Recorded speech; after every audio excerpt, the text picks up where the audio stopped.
E ardhmja e re i Manajt pritet të jetë larg Sivassporit, skuadër që sezonin e fundit ra nga elita e futbollit turk.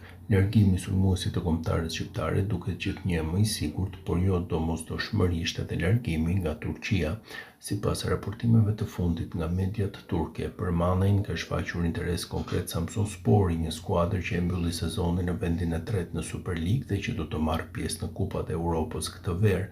Klubi është në kërkim të përforcimeve dhe Manaj shihet si një opsion ideal për repartin ofensiv për shkak të eksperiencës së tij dhe aftësisë për të bërë diferencën në zonë. Ndërkohë vetë Manaj ndodhet me pushime në jug të Shqipërisë, ku po relaksohet pas një sezoni sfidues, duke pritur të mbyllet e ardhmja e tij.